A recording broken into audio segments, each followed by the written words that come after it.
Hey all, this is Altbeer, and this is our weekly Badge Life Diaries Badge Team meeting that we've been streaming for a little while now.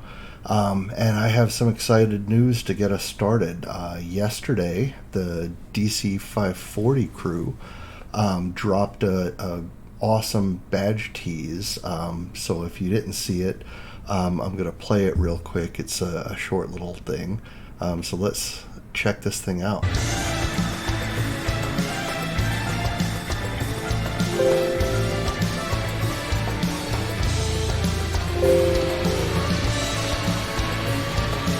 Looks amazing. I'm just loving the way the wings turned out. That is so cool. I cannot wait to get one of these things. And it looks like they're using the same little round screen that we ended up using for the Blue Team Village badge. Oh, I'm so excited. That looks so cool. Yeah, definitely shout out to those guys, the DC 540 crew. They do a great job. I've been kind of a fly on the wall for most of their badge stuff as they're planning it out in the Discord, and great group of people working on the badges. And this one turned out amazing. So speaking of badges, we also have our badges. I'm gonna, if I can figure out where it's at, I will open up the updates that we did to the Blue Team Village badge. So let's take a look at that real quick. Blue Team Village, there it is.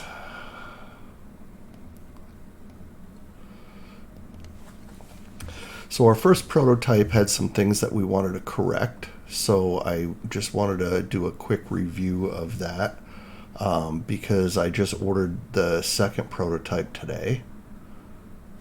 So we'll see if this gets loaded. There we go.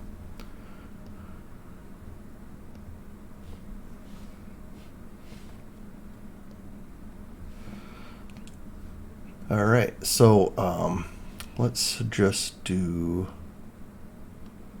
all the copper and nothing else. So one of the things that we wanted to do was these holes for the rubber bands. We made those bigger. We did that offline because we did a lot of the changes during the meeting last time, but this was one that I expanded those holes, and you can see the fill area worked in around it.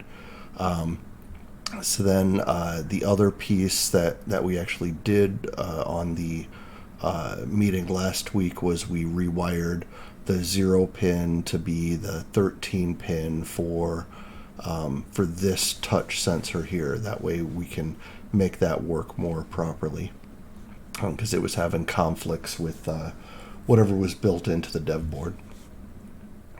So what else did we do? I'm trying to remember. So much going on. Oh, I know. Let me go to the art. Let's go to all front layers.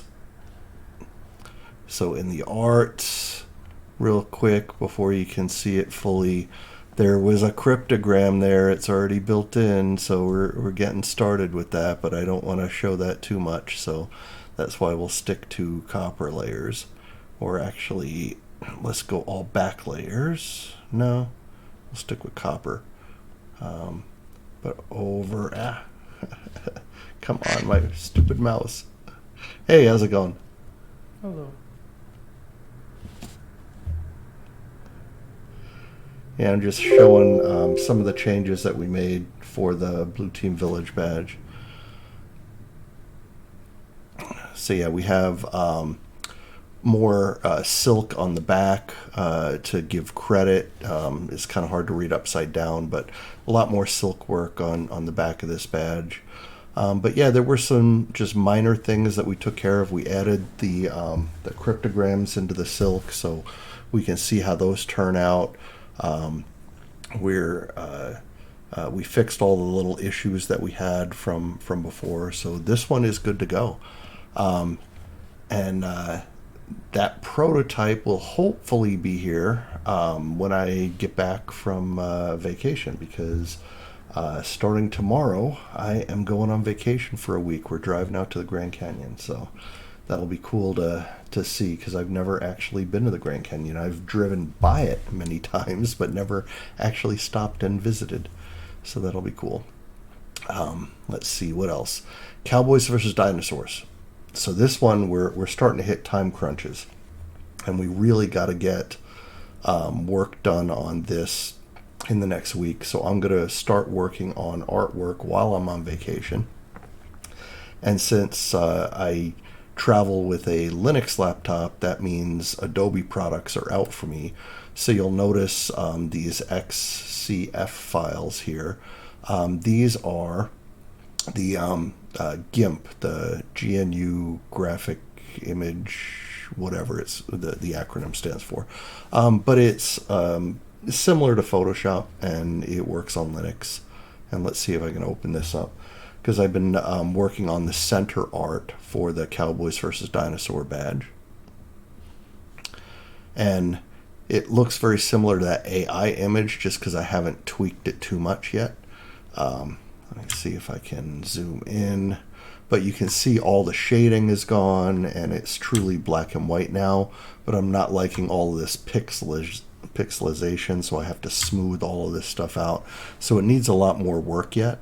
But yeah, it's getting close to where I can start making major changes. So the first thing that I'm doing is formatting it to get the actual colors the way I like it, and to get like the pixelization gone. And then we're going to make the major changes that we talked about last time, which is one of this dinosaur's arms is going to be under the table. That means I got to remove it here. And he's going to be like holding a card under the table. And then this guy's arm here, where it's like holding chips, that's going to disappear, and his arm is going to be under the table holding a gun on the other guy in like a little Han shoots first moment. And I think in order to really make that effect with the table work out better, and given the shape of the badge, that we have a little more room to work on the badge, I'll probably stretch it out. So instead of a round table like it is, it'll be a more ovally table. So there'll be more room between these two dinosaurs and the two cowboys. That'll give us a lot more space on the table to do like the solder mask voids, and that way we can see the arms under the table doing the card or the gun. That cool effect that we want to do.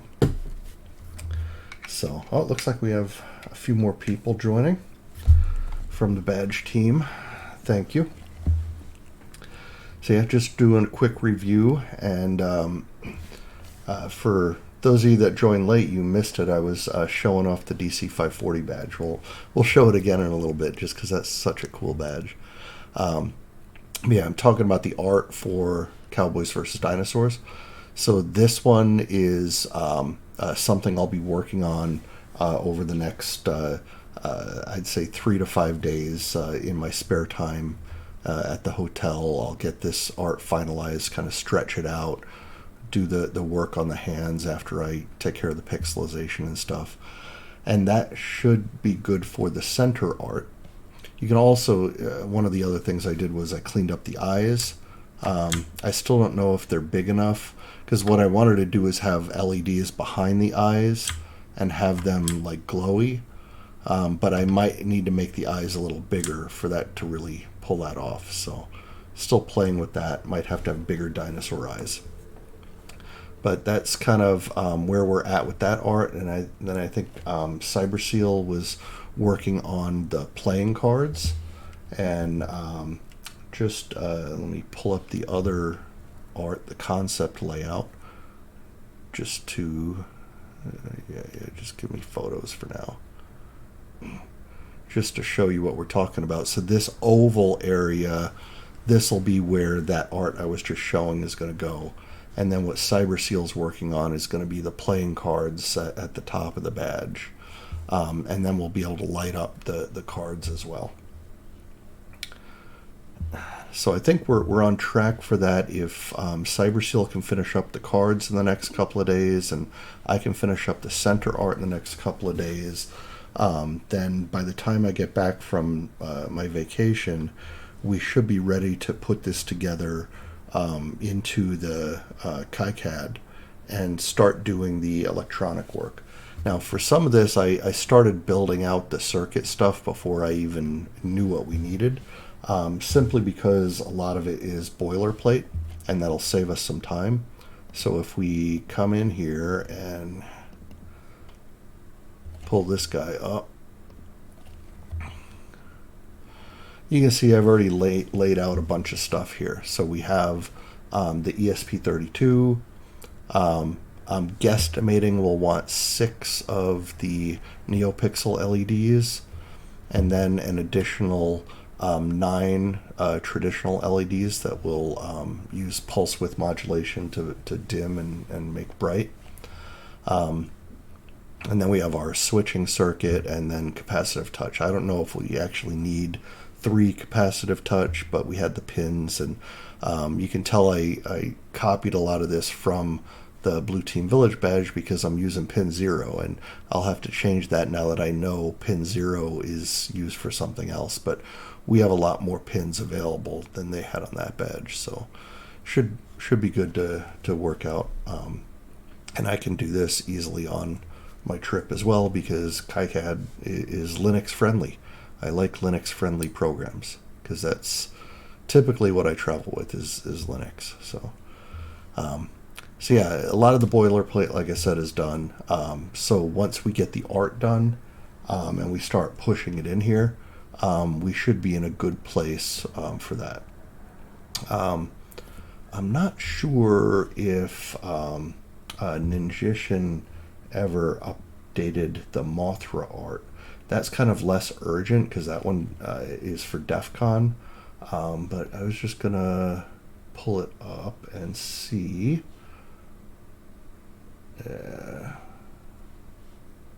Yeah, I don't think I see it. Let me go to your repositories.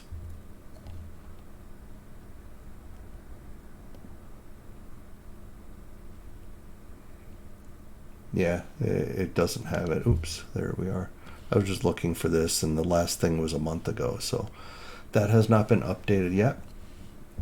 So that's something that we'll have to work on, is some of the Godzilla art, and then one of the things that I discussed with Ninjishin offline from the in between now and last week's meeting was the Hello Kitty and doing a Hello Kitty SAO.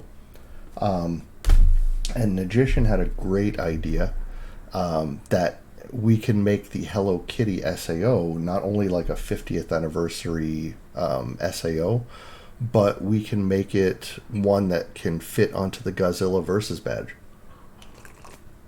and make Hello Kitty fight Godzilla.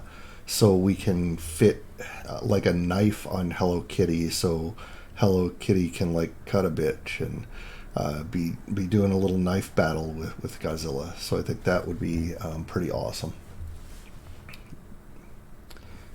Let me pull up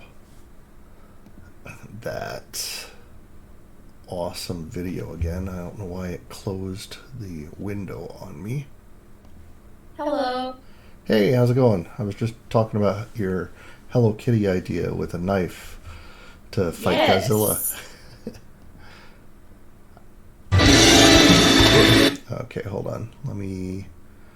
Alright, we'll open it up. Nope, not ready for you yet. Alright. We'll start this from the beginning. So, since a lot of the badge team joined late, I'm showing off the DC 540 Cruise Chakra badge that just looks amazing. So I'm going to play this little 30-second clip again.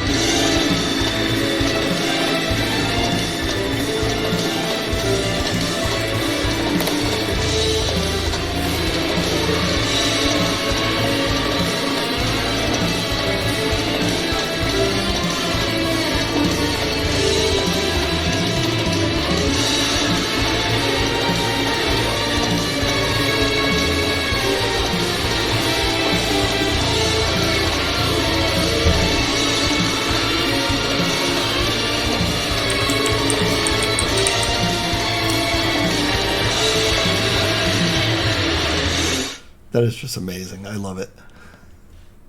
You're watching the legal breakdown. No, so we've I'm got not. some major news. Goodbye. I hate autoplay. So yeah, that it just looks awesome. I love that.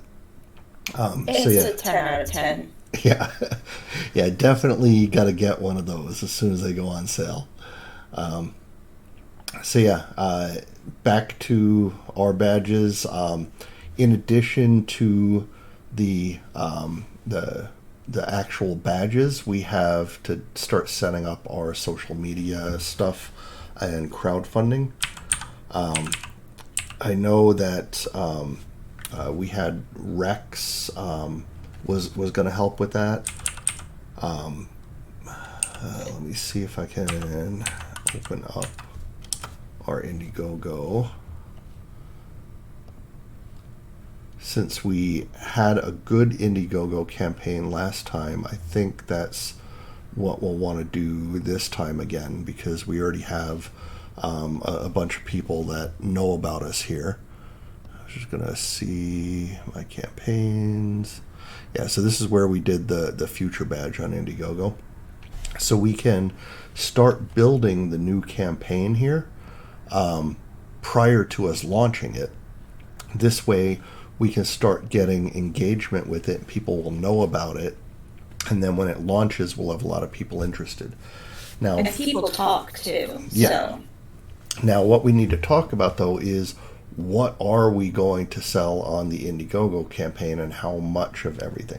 I know we want to do the Godzilla Versus badge because that's the main badge that we're producing for DEF CON.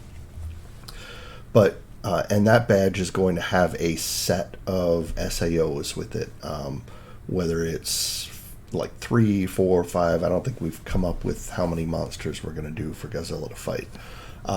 So I'm envisioning we'll have a kit that you have to build the badge plus get the SAOs as a package.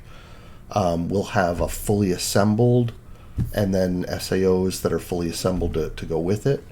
And then we have the wild cards, which is, are we going to sell the Cowboys versus Dinosaurs in the same campaign? Are we going to sell the Hello Kitty in the same campaign? Or are we keeping those special to sell at Hacker Warehouse at DEF CON or in person? What are your thoughts on that? Should we just put it all out there on Indiegogo with different pledge levels, and the things that are more rare, we make it cost more? I think that we should put everything on Indiegogo, but like you said, have the different pledge levels, so you have to like have more money for the more rare things. Okay. Just because the last year that we did Indiegogo, it wasn't like most of the people went through Indiegogo. I would say, like, from what I saw anyways, maybe like 30% of people went through Indiegogo, but most of the people that bought badges bought them from us like physically, cash Well, I in think hand. that goes into the quantities too, because our Indiegogo campaign sold out, and I had only put like 100 or 120 badges on there. We made 300 badges, so that was less than half of the badges we made. We put out there. So I think we need to look at the quantities that we put out on Indiegogo, and maybe just make it available up to the full thing. Now, here's the other thing that may affect our quantities that we want to put out there. Last year, we did in-person pickups, right? This year, I want to give the option to either do an in-person pickup or have us ship it to you. And obviously the shipping will make them pay for that.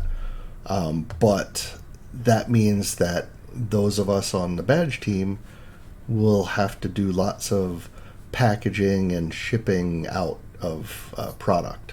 And if we're talking about 100 and there's maybe 3 or 4 of us packaging that up, that's probably not too bad.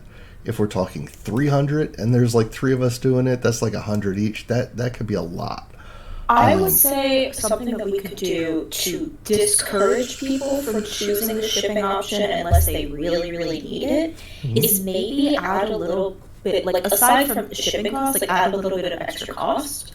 So like make them pay like $30 more. to Well, yeah, have it so shipped it's to them. is going to be shipping and handling. So we're going to make them pay for our time of having to package this up and print the label and ship it out to them. So yeah, shipping and handling. So But that way people don't just get the shipping option. I think it would be good to have a shipping option though, because last year there were quite a few people that you really struggled to get in contact with to give them their badge before like DEF CON ended. Because they had bought through Indiegogo and then they just could never find you, or like they, didn't manage to talk to you because there were other people around.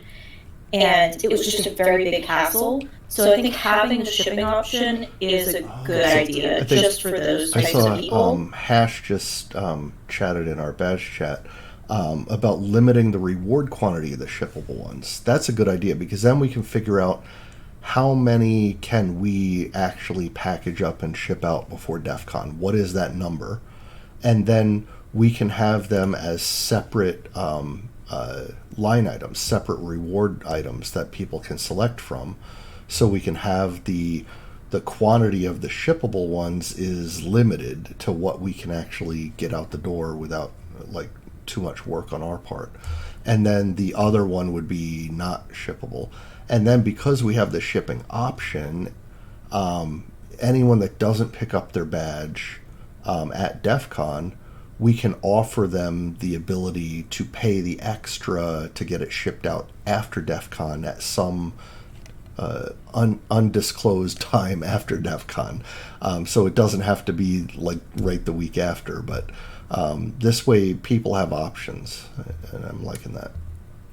And as far as where to be shipped, shipped in the United States. Basically, I tend to use the USPS priority mail because it's the cheapest, fastest with tracking and insurance built in. Basically, it costs like I think $9, and for $9, you get the tracking number, you get $100 of insurance, you get 2 to 3 day shipping, and that's unfortunately limited to the United States. So if we start doing international, that gets tricky because not only is it more costly, but we got to deal with customs forms. So it's not like we're working with selling this on eBay where they have their international shipping, where basically you're shipping it to eBay and they ship it out. No, for this campaign, we'd be shipping it direct. So we would be the ones that would have to deal with the customs for international, and that's a pain.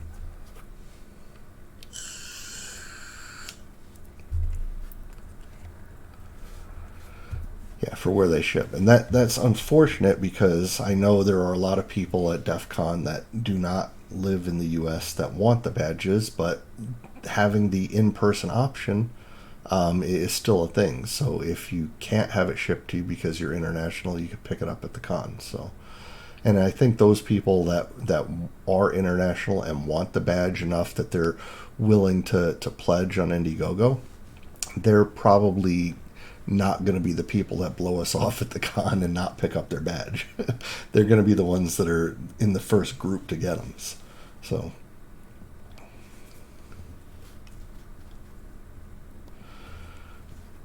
cool. So what I will do, wait, what happens to the badges that aren't picked up? Oh, so that's a good question. So last year, what we did, let me see if I can open this thing. What we built into the thing, yeah, here it is. Oh, it's not going to let me read it. Okay, there we go. Yeah, this is the closed campaign. But basically, we worked it into the campaign where we told people right here, it is a sponsor's responsibility to pick up their reward badge at the distribution point. Any unclaimed badges after the last distribution will be considered a starving hacker donation and given away. There will be no shipping. So that's what we did last year. And a few people were not happy with that. But we made multiple attempts with people to try to get the badges to them, and it was still a no-go for a few of them. And I ended up shipping out a few after the con anyway, just to try to make people happy. But yeah, we had this big disclaimer, and we still had problems. So Make it bigger. Make the font. well, no. like- Now this year we're going to have shipping, right? So we can make the disclaimer a little different. You don't pick up at the distribution points, then you will have an option to purchase shipping after the con, like 30 days after the con, when we're all back to normal, and then we will ship it out to you. And you'll have to pay an additional inconvenience fee or whatever we want to call it. But we can give shipping as an option then if we're doing shipping up front.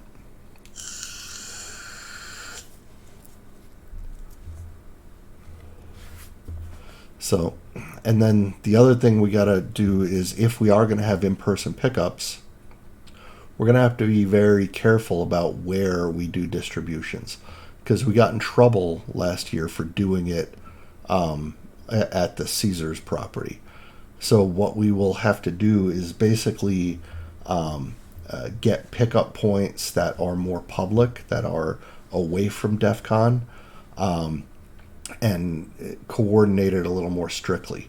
And unlike last year, part of the reason we got in trouble was we had people like throwing cash at us, like, I know I didn't get one, but here, take my money, take my money. And that's something we'll have to be very careful with, is that we are not going to take cash sales for any of the badges. It will strictly be just the pickup and nothing else. All of our badge sales that are going to be in person at the con, we're going to funnel all of that through Hacker Warehouse, so that way they can deal with the paperwork with DEF CON and the taxes and whatever else is involved with that. Because I don't want to get in trouble. I know these the Indiegogo, we're paying tax on that stuff here in Texas, so we shouldn't have to pay tax again in Vegas. So as far as giving product away without taking anything in return, I don't think we're going to have a problem with that. But as soon as people start throwing money at you, then eyebrows raise, and we got to be careful to let people know we will not be selling in person. So don't try to give us money at the con. If you want it at the con, you got to go to Hacker Warehouse, and that should keep us in the good graces of DEF CON and the Nevada tax authorities. So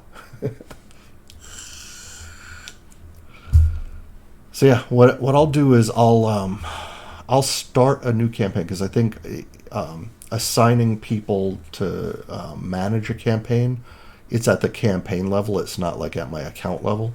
So I'll start a new campaign and just get some bare bones stuff there going, and then I can assign people from the badge team to help manage this campaign, so we can start building out the text and get it the way we like it, and get it to a point where we can actually, I forget what they call it, but it's like a pre-launch page that it spits out.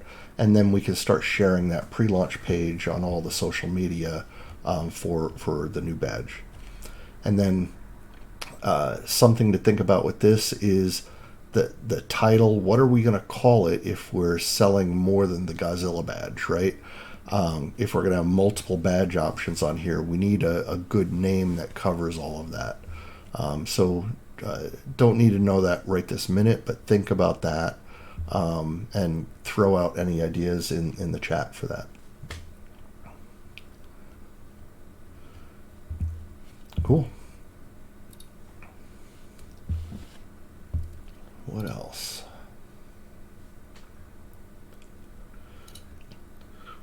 Well, do you guys from the badge team have any questions on what's going on, how things are progressing, that type of stuff? I know X Censored, you were going to help with code. We already have some code, and I think I sent you a little dev board, right? I think I did. You're one of the ones I sent the dev board, yeah. So let me open up my code and go to the Cowboys versus Dinosaurs. So I guess we'll just do a quick little code walkthrough again. Yeah.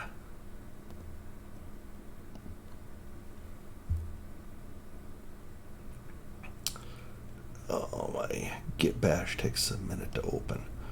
But basically, the quick start gives you an idea of how to compile and upload the code. I made this little document showing how to do it. I think the actual code that we have, I don't think we did anything with the CVD01. We have like Blink POCs that you can run, so that would be the name of the code. But the first thing that you're going to want to do is when you come in here, come on, why are you not clicking? There we go. You're going to cd into the code directory, and it helps if you can type. Oh, this is painfully slow. It has to be because I'm streaming.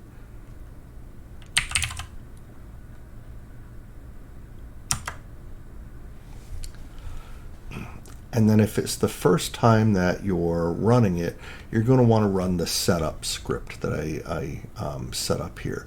And the setup script, what it does, it's going to basically install and or upgrade a lot of the software that we're going to use.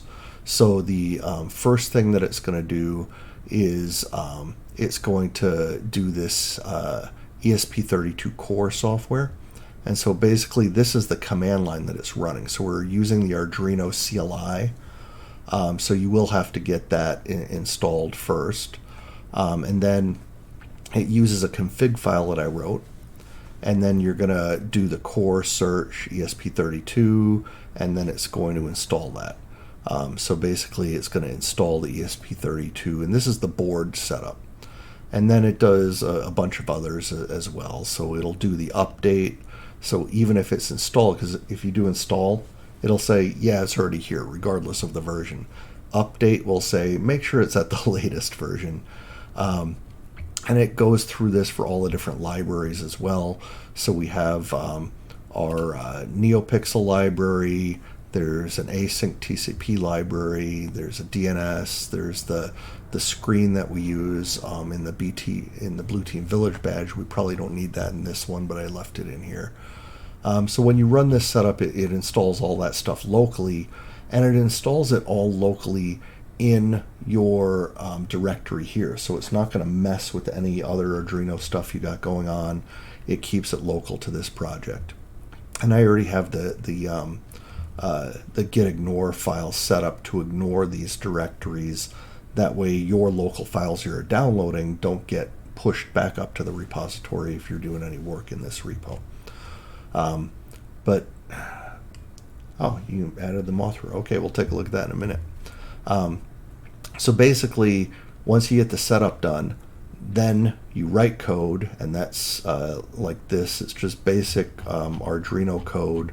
So you can see what I've written, play with the code, try to do different things. Know that we're going to have multiple NeoPixels. We're going to have multiple regular LEDs that we're going to do PWM, pulse width modulation with. So try to play with the code and do some things with it. And then you compile the code using this guy. This script will actually run the compile, and it will run it based on the variable $1. So basically you do compile and then the name of the sketch. And then you do the upload, is where you upload it to the sketch name to the serial port of your board. That's how you basically test.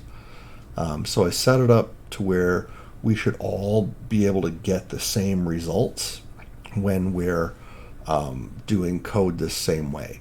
And they call that portability, which Arduino is not really good at. And so we had to write a lot of scripts to kind of make it portable.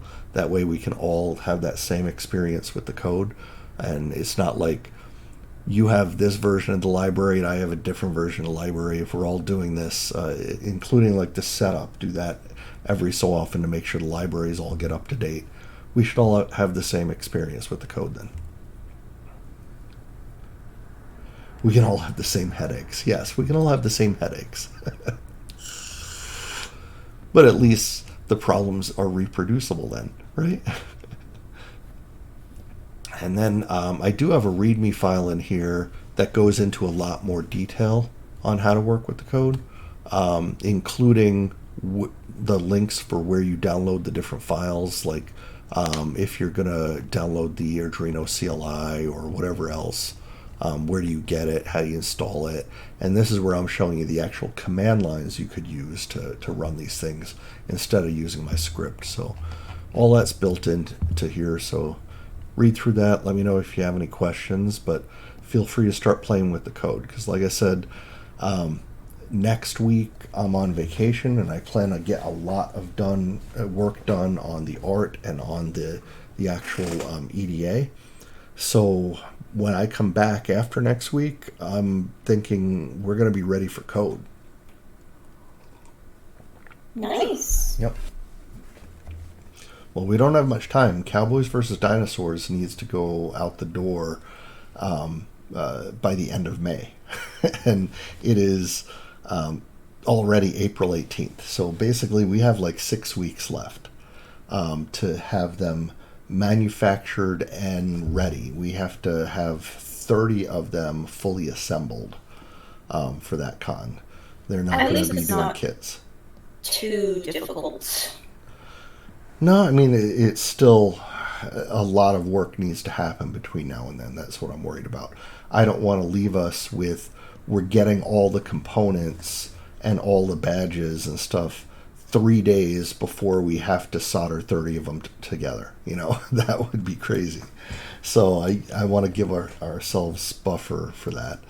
And of course, everyone on the badge team is going to get one, so we actually need like 35. So yeah, but it's looking really good.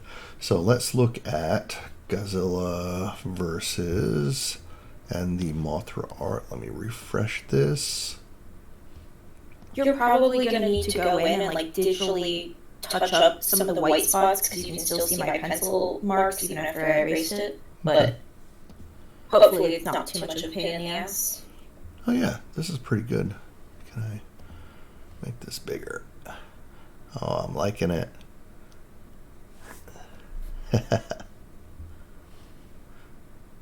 Just wondering, I can't like shrink it in this window.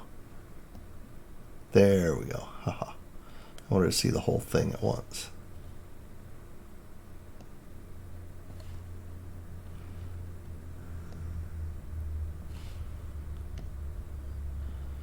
Yeah, that looks nice. I like it. I'm glad. I think it will look cute as a little SAO. The only thing is, Mothra doesn't look like she is fighting Godzilla as much as she's waiting for Godzilla to lay down on her and give her a big hug, you know? But I mean, really, that's kind of their dynamic, isn't it? Well, it depends. I mean, if you are talking about the Americanized Godzilla, where Godzilla and Mothra are friends, and Mothra helps Godzilla by infusing him with power when he needs it, then yeah, this would be that. But I was going for more of a Toho Studios Godzilla, where Godzilla just says fuck you to the world, including Mothra and all the other monsters, and Godzilla actually fights Mothra, and they're not friends, so... If you want me to, I can add some angry eyebrows. No, I kind of like the cuteness. They're lesbians together. Yeah. I'm actually really interested in seeing how you do the Hello Kitty with a cut-a-bitch knife sticking out. I'm thinking, like, I'm imagining in my head Like, you know the knife that the Chucky doll has, like the big kitchen cleaver knife? I am imagining Hello Kitty holding one of those kitchen cleavers about to cut Godzilla in the gut. That could be awesome. I am very excited. I'm going to get started on it soon. Nice. This looks cool. I kind of thought it would be cool if Hello Kitty had like an eye patch, as if Godzilla like has kind of already gotten into her. Nice. Or not, maybe not an eye patch, just like a scar. Like we can give Hello Kitty a little scar like under the eye, like Oh, that would be cute. yeah. Like Escape from New York, Snake Plissken, right? Big scar across the face. It would also be kind of cool for a lot of people to only know for the Indiegogo campaign. It's like they know Godzilla versus one person and everything else is like a secret for the SAOs. Like no one knows until we get there. That's going to be hard to do since we live stream once a week and tell everyone what we're doing and show them what we're doing as we do it. I do think the number of people who watch the streams and everything and will own the badge are going to be a vastly different number. I don't know. Last week's stream, we had like 40 people saw it on YouTube. So I think the numbers are pretty high. So, but yeah, time will tell. And we can consider making maybe at least one of them secret. I think some of the more obvious ones people are going to expect. But yeah, we might have one secret monster that we can keep under wraps. Ooh, that could be fun. Kind of like when you get the boxes of like little collectible items, and they're like, and you get these two, and then you have a mystery one, right? The mystery one is always what pushes you over the edge to buy the box. Maybe in the promotional images, we can even have a little like outline with a question mark over it, like how they do on those boxes. Yeah, that would be cool. Awesome. All right, and then I know a lot of you joined late, but I was explaining, or actually showing rather, where I'm at with the artwork for Cowboys vs. Dinosaurs. So yeah, it still needs a lot of work to do because you can see there's lots of pixelation here that I need to smooth out.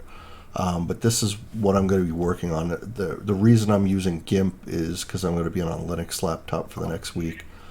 So I'll be able to smooth this stuff out, and then we're going to take the table, stretch it out more oval shape, and get the arms moved under the table, like we talked about.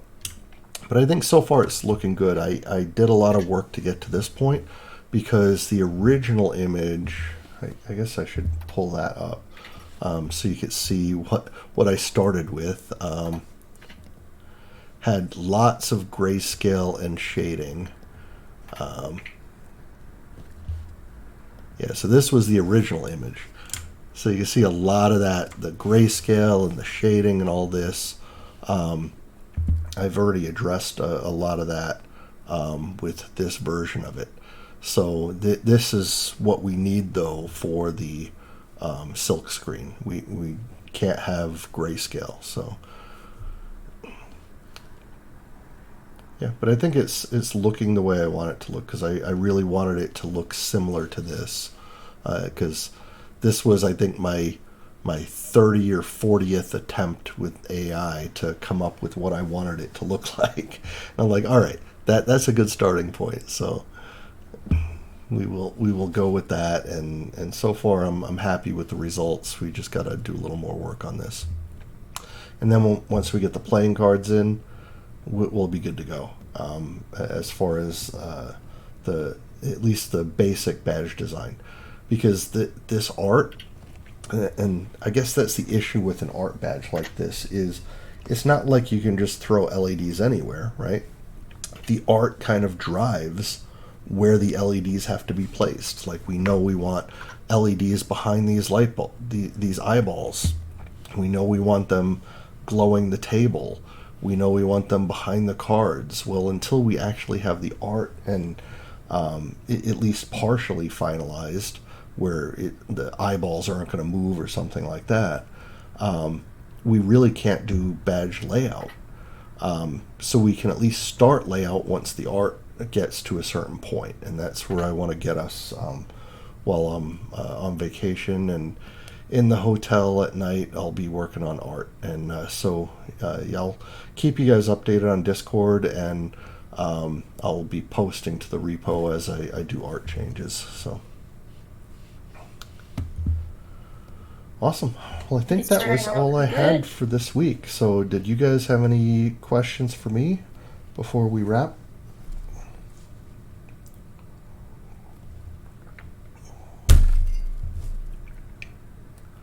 I think everything's going really well. Well, thank you. All right. Well, if that's the case, then I think we're going to go ahead and wrap this stream. And next week is kind of up in the air because I'm not sure. I think Thursday next week we'll be in Santa Fe, maybe. I'm not sure if we're in Santa Fe then or not, but depending upon how things are going on the vacation, I may just do a quick update, like 5-minute update, or I may have time to do a stream, but it'll definitely be a lower quality stream from a laptop in a hotel room. So, but yeah, just keep tuned to Discord, and I'll send a notice out explaining what we'll do for next Thursday. All right. Sounds good. Just let us know. Yep. Thank you all for joining the team meeting and the stream, and we will talk to you all next week. See